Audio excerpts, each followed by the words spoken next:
Bien, moi je m'appelle Frédéric Grimaud, je suis photographe. Je suis quasiment né à Évreux. J'y habite en fait depuis, on va dire, l'école maternelle, avec un petit crochet en Seine-Maritime pendant, on va dire, une huitaine d'années. Et puis je suis revenu ici pour, voilà, pour faire mes études, poursuivre mes études en biologie. J'ai fait partie de pas mal de clubs photo. Je suis allé à Navarre et puis j'ai fait partie aussi de l'atelier photographique de la Maison des Arts avec Jean Rau. Sur Navarre, j'ai été animateur bénévole au photoclub avec, sous la responsabilité de Paul Glatini. J'ai été bénévole pendant, on va dire, 4-5 ans. Très bon souvenir d'ailleurs de cette expérience. Donc voilà, après être bénévole, j'ai réalisé un reportage photo avec l'association Évreux-Djougou en 2001 qui a donné lieu à une exposition à la médiathèque d'Évreux Centre-Ville. C'était mon premier grand reportage à l'étranger, donc j'en suis très fier. Je regrette de ne pas pouvoir en faire, de pas pouvoir travailler un peu plus pour Évreux-Djougou, mais ça, on verra plus tard. Et puis de 2002 à 2008, j'ai été photographe pour le Conseil général de l'Eure au sein du service communication.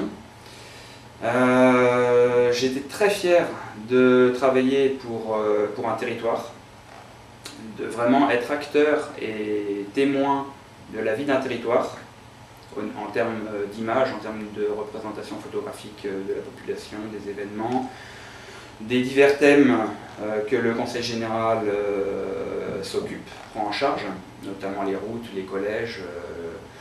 Voilà, on connaît les thèmes, on connaît ce que le Conseil général fait pour nous.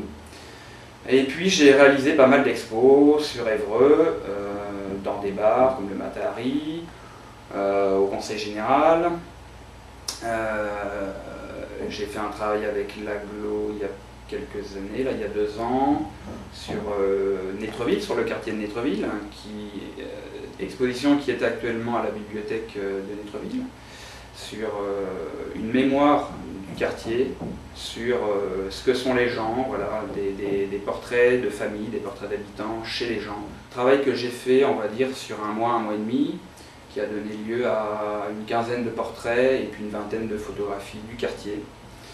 C'est un projet que j'ai envie de continuer d'ailleurs, mais je ne vais pas m'étendre dessus tout de suite.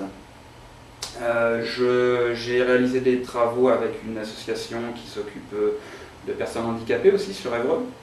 Voilà, divers projets artistiques. Je pense que j'ai fait pas mal de choses jusqu'à présent pour la ville, dans mon domaine.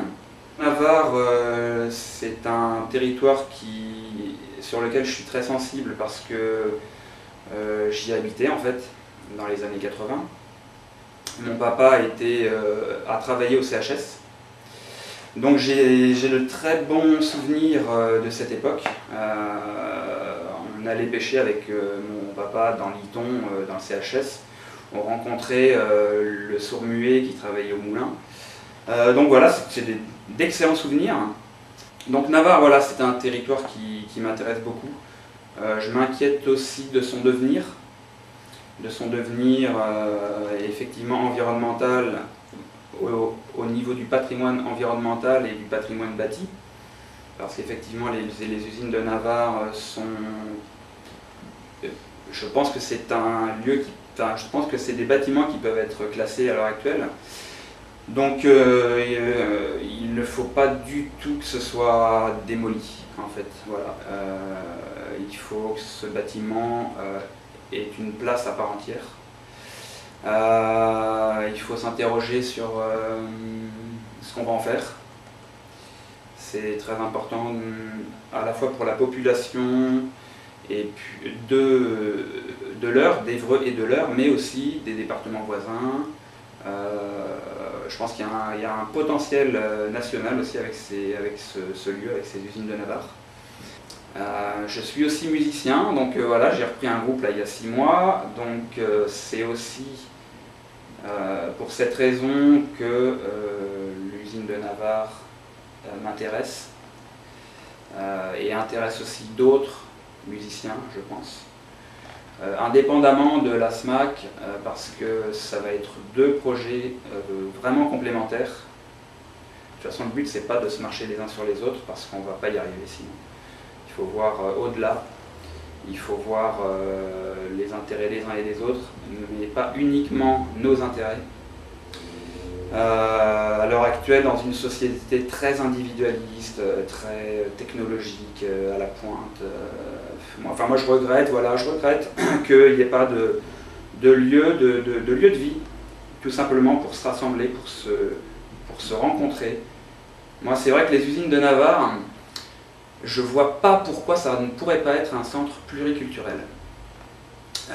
J'ai envie qu'on s'y sente bien. Moi, j'ai envie d'un lieu dans lequel je me sente bien, même si, photographiquement parlant, je ne pourrais pas faire que des projets sur Évreux et dans l'Eure. Moi, j'ai besoin de voir aussi ailleurs, pour mon équilibre personnel, professionnel. Mais j'ai envie d'un lieu dans lequel je me sente bien, dans lequel je puisse rencontrer des gens qui ont les mêmes intérêts que moi, qui ont la même dynamique à faire des choses, à monter des projets, à faire en sorte que divers projets se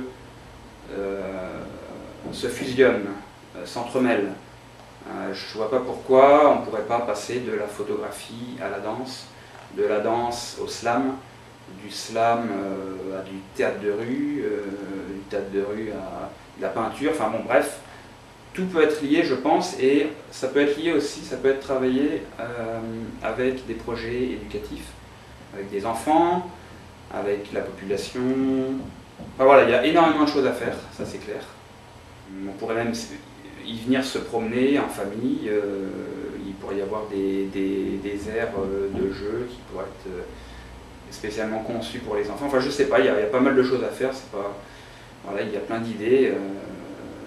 Mais à mon avis, enfin, moi je sais que Navarre, les usines de Navarre sont un lieu excellent pour un centre pluriculturel. Et c'est vrai que moi, dans ma partie qui est l'artistique, parce que je suis photographe, avant tout photographe-auteur, avoir un cadre de l'envergure du bâtiment des abeilles, par exemple, notamment, c'est vraiment le rêve.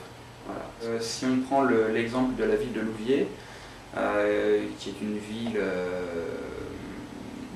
d'une taille inférieure à celle d'Évreux, cette ville possède une dynamique, un programme culturel riche qui fonctionne très bien, qui s'installe au fur et à mesure des mois, des années.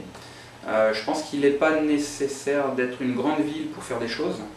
Il suffit de vouloir, voilà, de juste donner l'impulsion nécessaire au début pour lancer un programme. Et puis voilà, je pense qu'il y a des choses à faire et il faut les faire.